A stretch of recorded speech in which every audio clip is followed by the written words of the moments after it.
This is the Action Movie Guys podcast, bringing you action movie reviews from across the decades, plus box office numbers and insight like never before.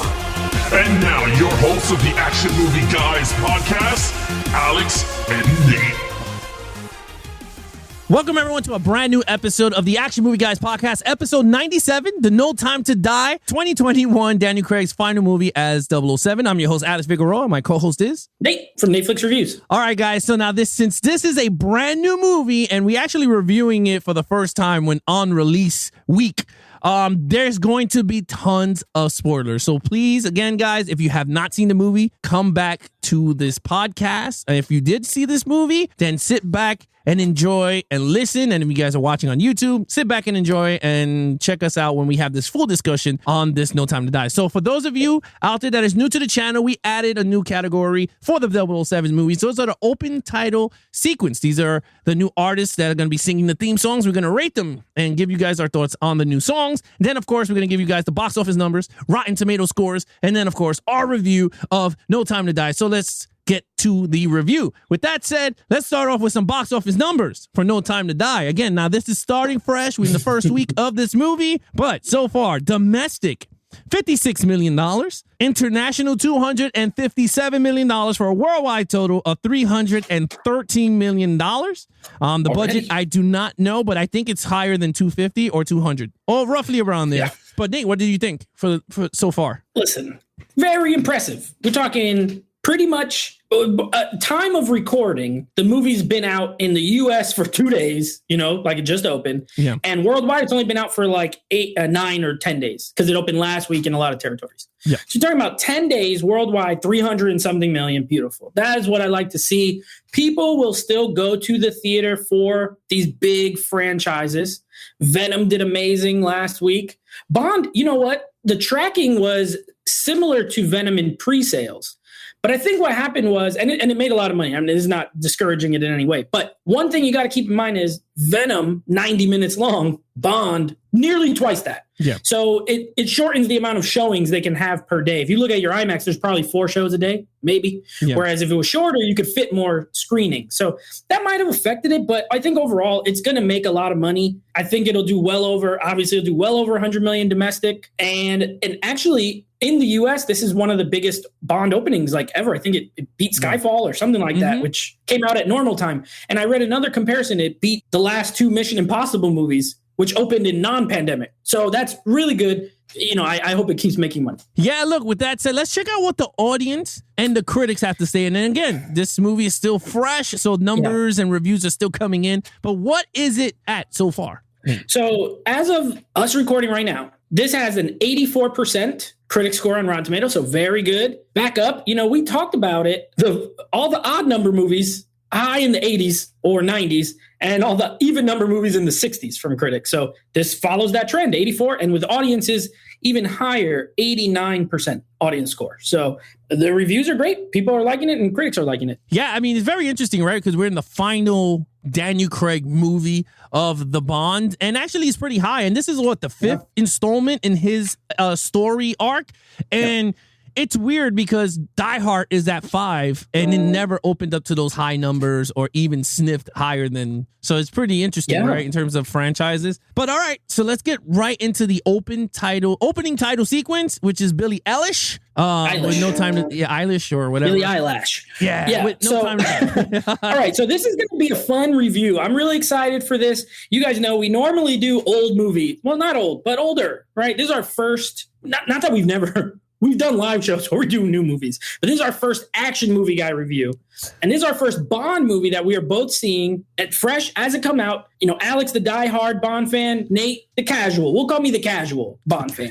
Haven't even seen them all. I'm the casual. I think it's going to be interesting. I don't know how this is going to go. Now, I do know one thing about this song, but I'll just share my piece. I thought it was pretty good. Now, granted, I like Billie Eilish as an artist. I like her music. I think she's super talented. I think she's got a very cool style, a very unique voice. does she have the big voice of like an Adele or even a Sam Smith? No, she's not that style of artist. As far as the song, I'd rank it somewhere in the middle of the Craig movies. It's no Skyfall, it's no Casino Royale song. I did like it better than the Jack White and Alicia Keys song, and I probably liked it maybe as equal to Sam Smith. I don't love either one, but I didn't hate it. It was fine.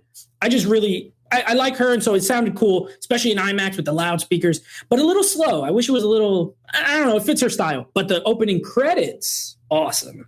They had a lot of callbacks to all the previous movies, which I thought was cool. When he was standing on the little aces, like from Casino Royale, that was cool. When they were mixing in like quantum stuff and Skyfall stuff, I loved it.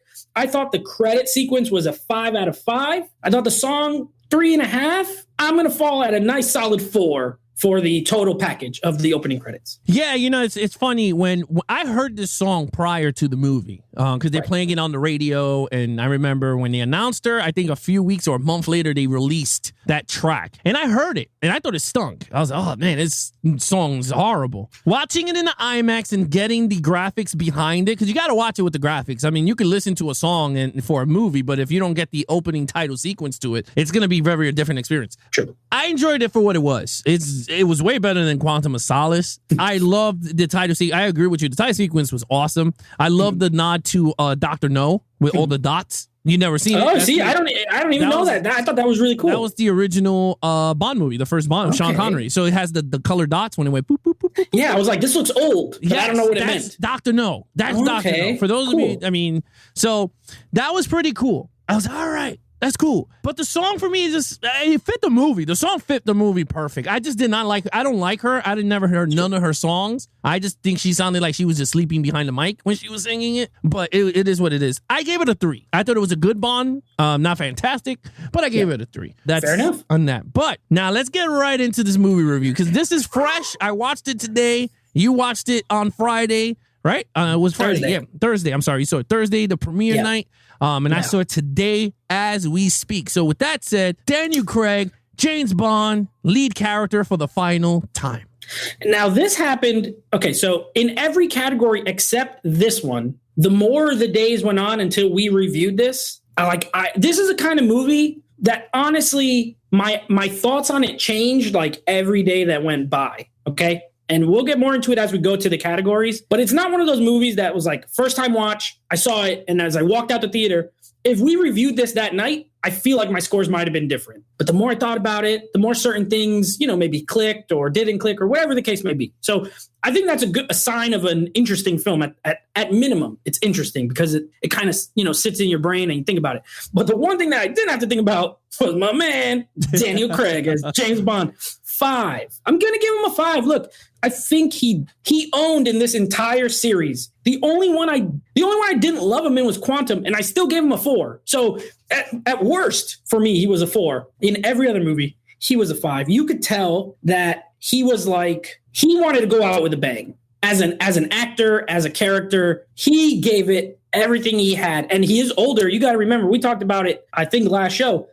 It's been like 15 years since Casino Royale. He's 15 years older in real life, and he's gotten injured a lot during these movies. You could read articles, and he got a lot of injuries. So the fact that he still threw himself into this role so hard, I got to respect it. He was great in the action scenes again.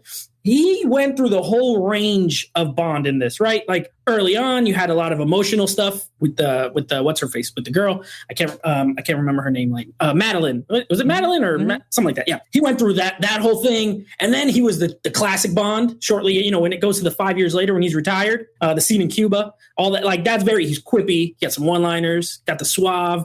Everything. He did everything in this movie. I absolutely loved him. I'm going to let you go, but it's a 5 for me. I loved him. I agree with you. I gave him a 5 throughout this whole entire era because I think he embodied what 007 was on these newer scripts of 007.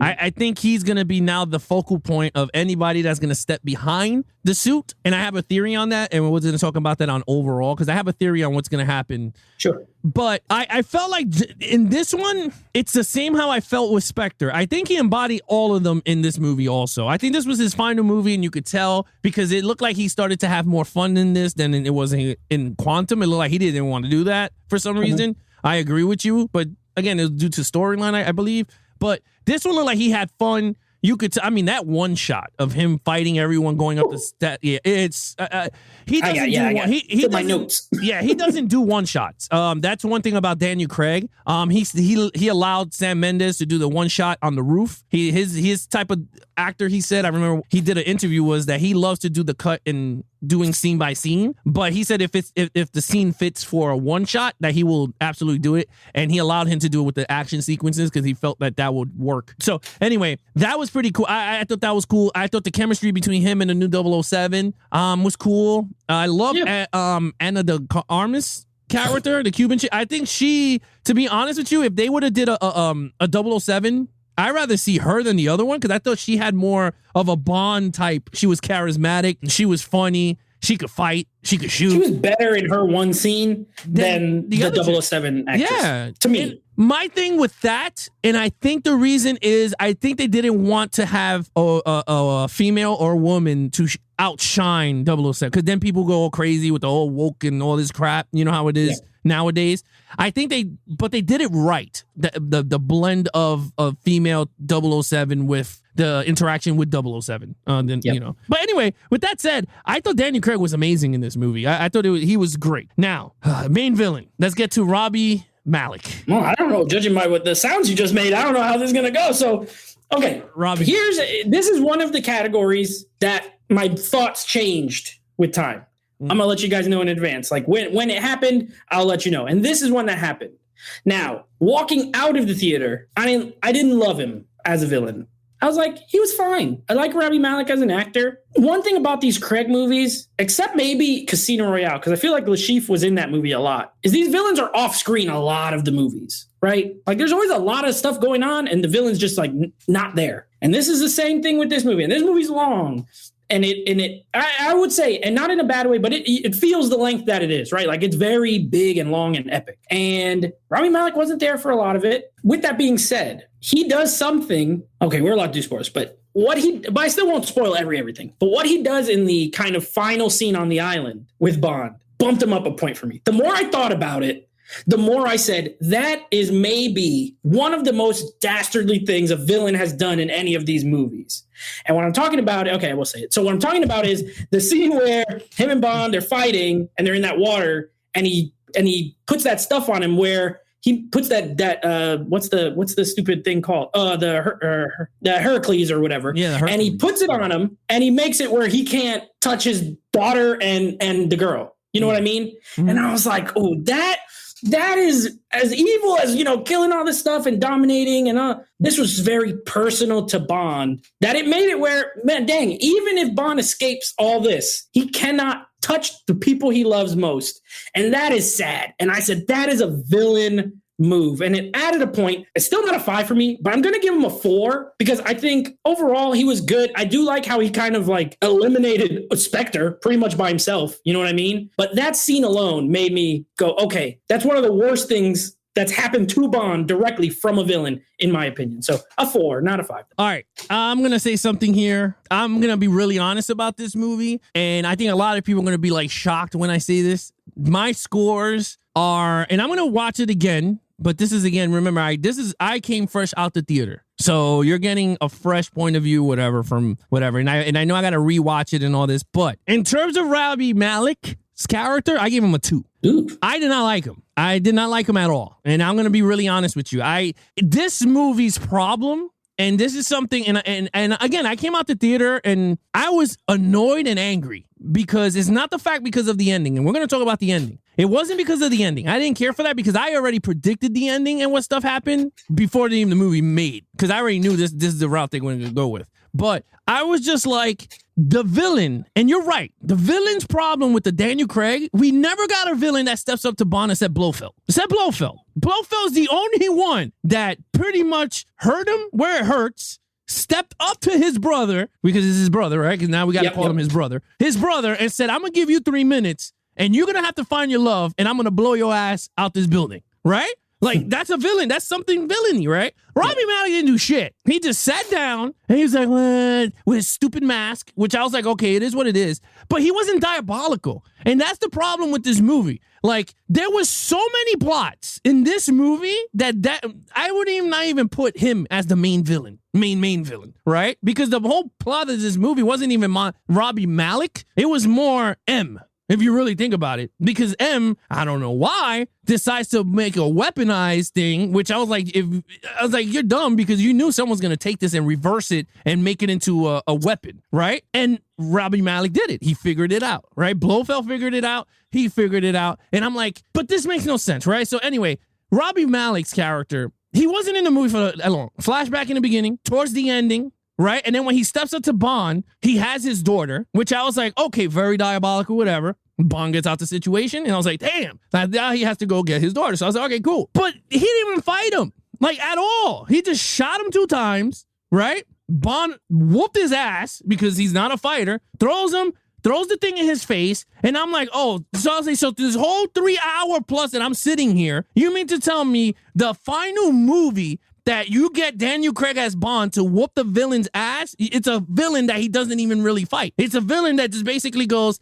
poison, you're done, peace, I'm dead. And I'm like, to that, the only thing I'll say to that is, fair, but he doesn't fight any of the villains in any of these movies. He didn't fight Blofeld 1-to-1. He didn't fight Javier Bardem 1-to-1. He chased him, but he didn't fight him. He didn't fight that stupid guy from Quantum 1-to-1. He didn't fight Lashif. Like, he didn't fight any of the villains in any of the movies. So, right, but the thing is like, but at least Blofeld and him came face to face, like, regardless of even fighting. Sure, but this is like the final movie, and I'm like, and the thing that annoyed me is, why couldn't you not have Blofeld escape and have the same plot and have him at the end fighting his brother, and then they could just both go, wherever they're gonna go, wherever you're gonna do with the ending. Like, you were introduced a character that, to me, first of all, it's not even in the Bond movies history. So it's not like they brought back an old villain. This is a brand new villain they brought in, right? But the thing for me is, instead of just having Blofeld escape and have Spectre, which is already an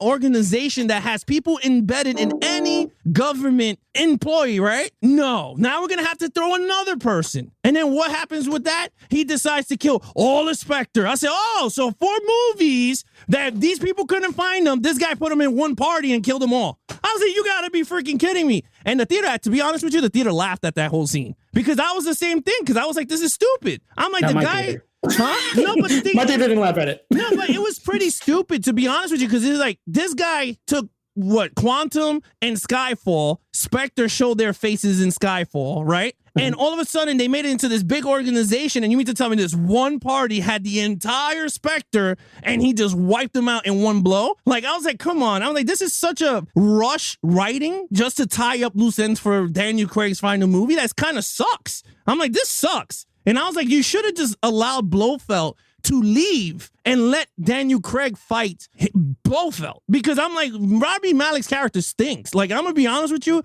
I came out the theater going, this villain sucks. Like, he's not memorable to me at all. He's not memorable. Like, out of all the only one I would say, you know what? If I had to rank the villains, would be Javier Bardem would be number 1. Number 2 would be Blofeld. I don't care. Dominic Green could be, he's done. He's garbage. Right? Lashif will be 3 for me. And then this dummy that plants and I was like, to me, it just really sucks that for a final movie that I'm waiting for this big climactic part wasn't even climactic. It was just like, oh my God. I'm like, you gotta be kidding me. I was like, this villain, all he does is just taking someone else's weapon, switching it around, and okay, great. Like it's just, I'm telling you, this is just the first part. This is gonna be one of those things. Anyway, but okay, fair enough. I gave him a 2. All right, action sequences.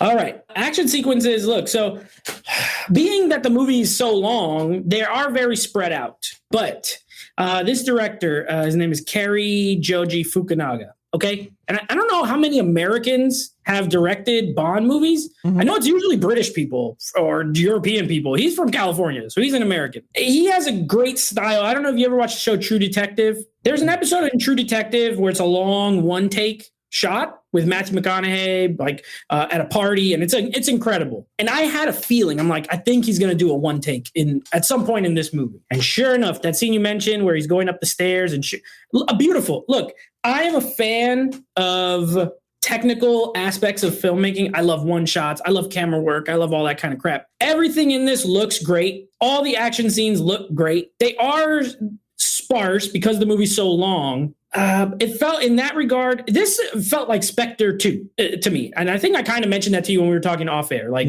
it definitely feels like Spectre and this are really tied together more so than any of the other previous movies. You know what I mean? And in that regard, it felt the same. Like the sequences were big and well done, but they were spread out. I love the opening scene in Italy. I love with the motorcycle jump. Even though it's in the trailer, it looks incredible when you actually see it in IMAX. It was awesome. You could tell it was like a stuntman doing it, like it wasn't all CGI, you know. I love the stuff with the car. That scene was pretty suspenseful when the dude shoot in the window. And it's like, how long is he gonna wait? Like he was pissed off. He's like, I'm gonna let you get blasted, lady, because I hate your guts. That was one of my favorite parts of the movie, to be honest. Right there at the beginning, I was like, yeah, let her, you know what, let her get blasted. Just screw her. Even though I had a feeling she didn't do it, but still, this guy's been through enough. Let her get wrecked. And he's like, fine, I'm going to save your life. And he starts spinning around with the machine gun. Awesome. I loved the Cuba scene, Ana de Armas and him, and then the new 007 at night with the shootout in Cuba. Beautiful. Like this. I'm not going to give it a 5, but I'm going to give it a nice, solid, close to a 5. I give it a 4.5. I thought the action was very well done. I don't have any issues with that. And it's just that there's a lot of talking in this movie. There's a lot of talking. So you could feel it, but the action's extremely well shot, well done, well executed. I liked it. I had a good time when it was going on. Yeah, look, I gave the action a 5. I mean, this is the only movie you get to see gadgets. He whipped out every gadget known to man, which I thought the gadgets was beautifully done and well executed and where they used it. I mean, that opening title sequence, one thing Daniel Craig has is the best opening title sequence, not sequence, the opening cold opening. Oh, the cold openings. Yeah, those are the best ones. I mean, this one is up there. 20 minutes long. Yeah, I didn't know what the hell was going on. I was like, whoa. Yeah. But I mean, once he gets blown up in Vesper's tomb, I was like, this is pissed off Bond. I was like, this is when I'm talking back. Yeah, I was like, he's back for the final film. And right. I thought that was really good. I agree with you. The Cuba scene was really good. Ana de Armas, she was excellent. And I thought it was a cute scene when he took a shot with her to calm her down. Yeah. And everyone is shooting all over the place. He just grabbed the shot and drank with her. I thought that was all cool. Like the movie that did well here is the action scenes. Like they thought it out. Like Skyfall. That's why I gave it a 5, because I was like, it was very well executed on when to use the action and when not to use the action. They pulled no stops when it came to 007 and his action, even with the new 007 and even with Ana de Armas. I thought that was pretty cool. But yeah, no, I thought that was a 5. Straight. Oh, you know what? Now that you've convinced me, I'm going to give it a 5 too. I'll just give it a 5. What I'm going to give it 4. You know what? I just remembered too. Really, like the last 25 minutes is one big action scene, pretty much. Oh, action, yeah. Yeah, so there is a lot. It's just that it doesn't. There's just a lot of spaces. Okay, 5. We'll both give it a 5. Why not? You've convinced me. Like that one time I talked you up a point, you talked me up half a point. So I'll give it a 5 too. I mean, even when he was talking about with his daughter, when he was like, "Yes, you win," and he bends down and kills all 4 in one shot, which I was like, heck yeah. "Oh, damn, that's awesome." Okay, storyline. So obviously now I know we're gonna be probably going different directions at this point, because I like the storyline a lot. There's a lot going on here. And I feel like just from the villain part that we talked about, maybe a lot of stuff that did work for me, maybe didn't work for you. And that's great. And that's why we do a podcast, right? Because you want different points of view. And Alex being a Bond professional and me being a less, like I said, a casual, what works for me maybe doesn't work for him, and vice versa. He might get stuff that I have no idea. Look, I don't know what the dots are in the opening credits. I don't know what those dots are, but they look cool.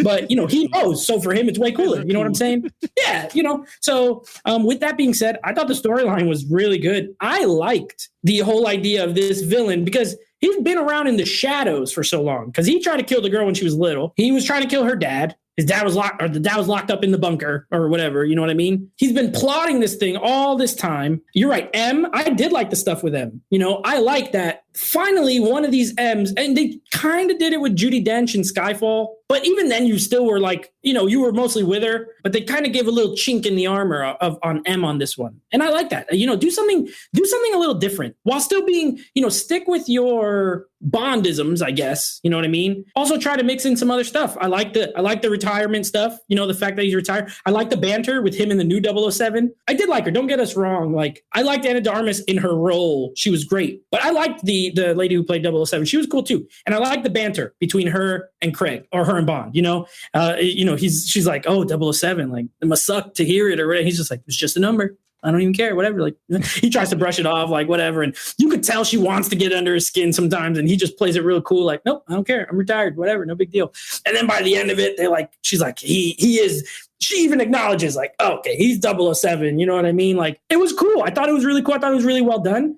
You get good, strong female characters in this without being, like you said, nothing shoved down your throat about anything really. They're just well written. Everyone's well written. I like Bond, like I said, but I liked a lot of the plots. I didn't really know where it was going a lot of times. So for me, that's always a win. When I can't just guess, okay, this is what's going on. I feel good about that. You know what I mean? So I liked the storyline a lot. I don't think it's perfect like Skyfall. I think Skyfall and really Casino Royale are pretty perfect. This one, and I won't be changed, and I don't think you're going to try to, but I'm not going to be changed. I'm going to stick with my 4.5. I actually thought this was better than Spectre, or definitely better than Quantum in the story department, but it's not the elite like the other two. So 4.5 for me. The storyline, I gave it a 3. Now I'm going to be honest with you. I felt like the plot, too much plot lines. I felt like it was way too much plots. You had the whole, it could be Spectre, then you have the whole Spectre thing, and then it's not Spectre, then it's the other group. I mean, it's Robbie Malek's people, and then,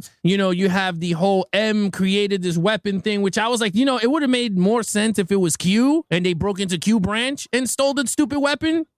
Like I would have been like, that would have been more plausible than just M just out of the blue. We're going to make a weaponized thing and not going to tell nobody. And I'm like, so all these bad guys in the world figured out that you're doing this undercover weaponized something, right? Like he's like, oh, it wasn't going to leak. Well, it would leaked. Like you're an idiot because you're the head of MI6. So all this stuff leaks and you didn't think this was going to leak. So I was like, whatever. To me, it should have been Q branch that did it, and then I would have been like, okay, I'm fine with that. But anyway, that storyline, I was just like, I hated the whole them killing the entire Spectre, because I was like, Spectre's been around since all the old movies, and for them to wipe it out in literally 5 minutes, I was just like, this is just stupid. Like, it's just a dumb thing to do. Like, to me, it was just dumb. Blofeld's death pissed me off royally. It pissed me off. When I say royally, I was really pissed off. Because I was like, the way they did it was just a slap in the face to especially a mastermind like that. Like, I thought it would be easier for him to just break out and get killed by getting shot, or a building falls on him and he's just talking to him while he dies. No, it was this stupid little poison crap, and Bond got it because he transmitted it from her, and now he's poisoned too and can't get removed. And I was like, big fucking whoop now. I'm just getting annoyed. And he chokes him. And I was just like, this is dumb. Like, to me, it was just dumb. Like, it was really dumb, because I was like, this is a big character in 007. To kill him the way you did, for me, it was a slap in the face. It is. And I know a lot of people is okay with it. It's a modern movie, and a lot of people really don't know these characters, so it really doesn't even matter. But for me, I didn't like that. I didn't like it at all. I was just like, I felt like Blofeld should have just been the final villain in this entire arc, because supposedly he was the architect of his pain, because he said it in Skyfall, but technically he wasn't. Because it was like, all that spiel that you said in the last movie basically went to dumpster, because we got Robbie Malek, who was under the other shadow that no one knew, and he was orchestrating whatever. And I was like, this is dumb. So now you got two villains that were orchestrating all this stuff in the shadows. I was like, how many villains are in the shadows? Like, in this point, like, it's just so dumb. I mean, to me, it was just dumb.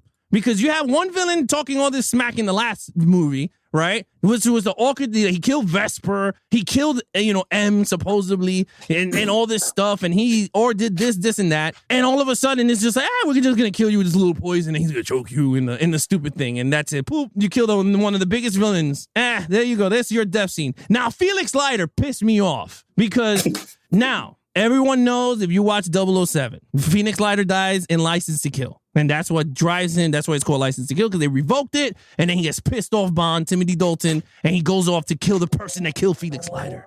Right? This one, another useless death scene, because there was no emotion. It was again, another water death. Again, another one. So Bond couldn't grieve. He was just there, and then gets out, and then that's it. And I was like, you gotta be kidding me. I was like, you can't even mourn for these characters. Not even the fans could mourn for these characters. Because you're like, oh shit, he died. Oh, oh, okay, water sinking. Of course you're gonna leave him there. And then M says something stupid, and then he goes, well, Felix died. And I'm like, oh wow, great. I was there like a dummy going, you know what? Just kill off everybody at this point, which they did. I mean, to be honest with you, they did. And I was like, I started to get numb because I was like, I feel like they were just closing everything. They were just like, we're gonna kill everybody, and this is the swan song. Goodbye. That's it. Blofeld, poof, you're dead. Felix Leiter, poof, you're dead. And Robbie Malek, you're going to have a stupid fight scene, poof, you dead. I don't know. For me, I felt like the storyline, and I gave it a 3 to be really nice because I could jock this crap down. But I know myself, I'm going to rewatch it again, and I might change it. But I'm going to give it a 3 just to be nice. But honestly, I'm very disappointed on the character, the way they use certain characters. For me, I felt like it was the wrong way of using some of these characters because the setup to me fell flat. You got a big Blofeld, goodbye. We got Robbie Malek, he's the bigger mastermind than Blofeld, which is like, it makes no sense. Like, to me, that never made sense. But I was like, it is what it is. Let me just say something. So before we go, to be fair, so now totally everything you said, cool. No arguments. I'm not going to argue with you. You're a big Bond fan. Now, I'll just speak to people who maybe Blofeld to me, I don't know Blofeld from anything except Christoph Waltz. You know what I mean? And we talked about it last episode. I didn't even like him in Spectre. So him dying I couldn't care less because they didn't do a good job of introducing Blofeld in Spectre for me to be attached to him now. You have seen Blofeld in, how many movies is he in? Do you know? 6. I don't know. 6 movies. Okay. You've seen him 6 times. So yeah, I get it. It's like, okay, to more seasoned Bond fans, maybe that's, a good, valid argument. So right on. For me, it's like, I didn't even like him. I thought it was stupid how they introduced him. I thought he was useless in Spectre for the most part till the very end, so to kill him, it has no weight on me. Felix Leiter, I feel the exact same way. He was only in 2 of these movies. He was in Quantum of Solace a very little bit, just like hanging out with Stranger Things guy, and he was the CIA guy, the Stranger Things. Harbaugh, David Harbour. And then in the first movie, I liked him. I liked him in the Casino Royale, right? But he wasn't in Skyfall. He wasn't in Spectre. So again, I don't have attachment to them because I haven't seen him in the 20 other Bond movies. So those deaths, I agree. I don't think there was a lot of weight put into the Felix Leiter death, but I don't think in the Craig movies, he was as integral a part of the story as he might have been in previous movies. You know what I mean? So I think for this set of 5 movies, Blofeld was not whatever he was in the previous Bond movies. You know what I mean? I didn't like him. Lower villain for me anyway. So it's good to get the both perspectives. I totally see where you're coming from though. Awesome. Okay. Overall, I liked it. I liked the movie a lot. I thought it was really good. We're not doing a ranking, but if we were, it's probably in the middle for me. I think there are 2 better movies than this. I think Casino Royale is overall a better movie. And I think Skyfall is the best one still. But I liked it. I enjoyed it. I had a good time. I do think they could have trimmed it. I do agree with you. There's a lot of subplots and some are less interesting than others. So when you have a movie with that much going on, there's always some stuff that could be trimmed. And I feel like they wanted to just put everything in there. It's the last hurrah, like you said. Let's just put as much in as possible and put this big movie out. And that's well and good, but I hate to say it dragged at moments, but it definitely did. There are definitely some moments that dragged a little bit. And I was like, okay, can we move this along? And the same thing happened in Spectre. There was parts where it's like, okay, let's tighten this up a little bit. So with that being said, I did give it a 4.5. Again, I'm thinking 9 out of 10, because I always score on 10, because I think for the most part, as far as sending off a character, I really liked the 3rd act of the movie. I know you didn't love it, but I really enjoyed the 3rd act of the movie. I thought it hit me in a way that I like movies that do these sort of things. So I thought it was cool. And was it just me? I mean, maybe you didn't, but I don't know who did the score for this movie. That was Hans Zimmer. It was Hans Zimmer. I freaking knew it, because there is the scene where he's running around in the end when he's in that big facility. It sounds exactly like The Dark Knight. It sounds it's 95% of the same exact music from The Dark Knight. And I was like, this sounds a lot like Batman music. I forgot to check during the credits. I was kind of overtaken with the visuals, so I didn't see who did the music. Thank you for clarifying, because I knew I wasn't crazy. I'm like, it was Hans Zimmer. This is Dark Knight. So I love that score. Don't get me wrong. I love the score in Dark Knight. I think Spectre and Skyfall had better scores, and I know Hans Zimmer didn't do those. So yeah, I gave it a 4.5. I really had a good time. I would like to see it again, to be honest with you. Maybe a little earlier in the day. I did see it kind of late, so I got out kind of late. And that didn't help either. I was getting a little fatigued by the end of it. So I might do like a Saturday afternoon or Sunday like you did, Sunday afternoon screening next time. But yeah, I liked it. My overall is a 3. I don't, again, this is fresh. I need to see it again. Like my rule of thumb when I do a review is like watch it more than once, give it 2 times just to let it marinate. Like, yeah. So I'm going to give it a 3. I believe I'm going to give it a 3 anyway. I was very disappointed in the way they used a lot of characters. Again, I watched all of them, so I know almost all of the characters. So it kind of sucked. And I would like to talk about Bond's death because I kind of knew this was what they want to do. And I remember this was a theory that I had even when the movie was never even made. And when I was doing like with Alex Madden's channel, I talked about this is something I feel like they were going to do, and they did do it. I thought his death scene sucked. Like it was just I just felt like it was like a stupid way for him to die. Like to literally, I thought it was the dumbest way for him to die. And I was like, you couldn't do it no heroic way of him like doing something heroic. I don't know right now, but some other way than him just standing there and missiles just coming down on him. Like it was just one of those weird. I was just like, this is just dumb. Like I wasn't the only one. Some people in the theater were just like, really? Some people got up and left before even the damn movie ended. And I was just like... Harsh critics up there.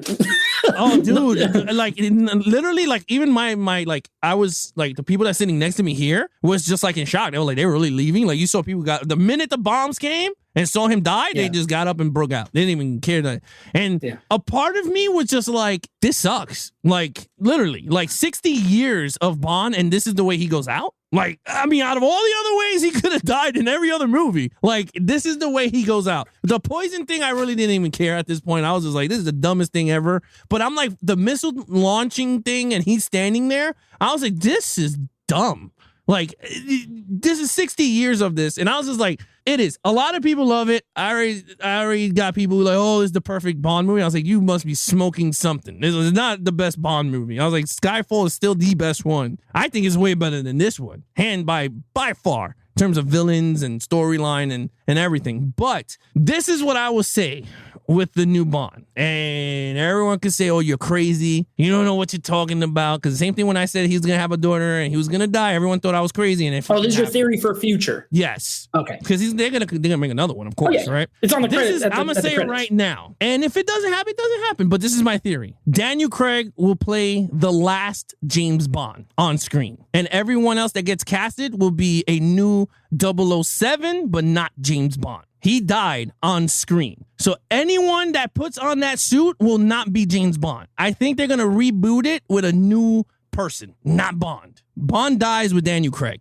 That's what I think. Because you cannot tell me 60 years of 007 and the way he went out and he had a daughter and he had all this, that is them going, that character is done.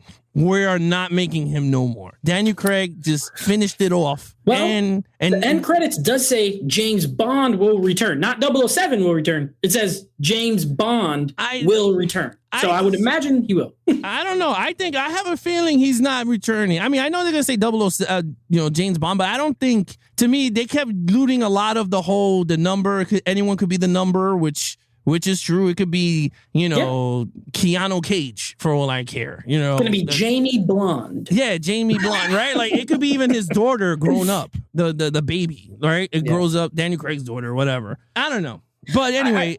I think he'll return. You know what? The way I look at it, all of these movies, none of them have anything to do with each other anyway. You know what I mean? Like they're not tied together. So they could have killed Bond at the end of each series and it wouldn't have mattered. You could still make a new one because really, look, this Daniel Craig is blonde with blue eyes. Pierce Brosnan is brown hair and brown eyes. And the other guy is Irish. And it doesn't matter. They're all James Bond been alive for 60 years and he's still the same age. You know what I mean? So I get it, though. It's an interesting theory. I don't know. I think he'll come back just because these movies make a ton of money and they're very popular. But we'll see. You might be onto something there. We'll find out. Yeah, I mean, I don't know. Like I said, I'm just spitballing. I just thought about it because the whole theme of this whole movie was the whole anybody could be a 007. And I was just like, you know what? And they killed him off. I'm like, they're basically saying they're going to reboot it again, but with not 007. Someone else in that role. Yeah, so we'll I mean, I don't know. But anyway, that's a 3 for me. And what's your total points? Total points are really high for me. I really liked it. No Time to Die. Had a blast. Mostly, I have a 23 out of 25. Ooh. This is the first time you surpassed me in a Bond movie. Yeah, this is the only one. Yeah, mark it down. Everybody write this down. This is the first time and maybe the last time I had a higher score than Alex on any of these movies. Brosnan or these. I never had a higher score than him. Yeah, I'm at an 18 out of a 25 on this. Not bad. It's an enjoyable movie. For me, but you had some gripes. Yeah, you had some gripes. Yeah, it was enjoyable, but again, it's a side of me, is the nerd in me that Nate always says my version of 007 on the screen. So again, I guarantee you, if I rewatch it again, I bet you I'll score it more than what I did in initial reaction. But I still think the ending sequence is or maybe you'll hate it more. I might even hate it more. Yeah. You never know with these movies. I might hate it even more. So I don't even know. But Nate, you know what to do. Yeah. Right on. So this was a lot of fun. Thanks for listening to our first ever theatrical review. Now, I have the schedule, so I know we don't have another one of these for a long time. Maybe never. I don't know. But we'll be reviewing stuff over on Levels of Geeks. Yeah, live. We're going to be doing those live, so make sure you follow us there. But what's coming up now, Alex? We had a very spectacular start last week to our bad action movie month. Speed 2 was a masterpiece of trash, if you will. And this week, we're moving on to another one voted by the fans, and this is The Last Airbender. Don't call it Avatar, because this is not Avatar. It's just The Last Airbender. We're going to be reviewing that. All right, we're going to rank Bonds. Do you want to do a 5-movie ranking? Yeah, we could do that. Why not? Yeah, we could We'll also be doing a Bond ranking, so keep an eye out for that as well. Yeah, so there you have it, guys. If you want to follow us on our social media accounts, please follow Nate over on Instagram at Netflix Reviews. If you want to check out the podcast with him and his friends called Netflix Movie Reviews, Anything Action Movie Guys Podcast, please follow us on Action Movie Guys Podcast on Instagram, Levels of Geeks on Instagram also. And then, of course, if you guys are watching this on YouTube, you guys could please hit that subscribe button. If you guys want to support the channel, hit the like buttons. If you guys enjoyed the video, and of course, hit those notification bells. So every time we go live, starting November 1st at 9 p.m. Eastern, that's a Monday, you guys will be notified. There you have it. I'm your host, Alex. I'm your host, Alex Figueroa, and that is at Nate from Netflix Reviews. We also to each other and geek out.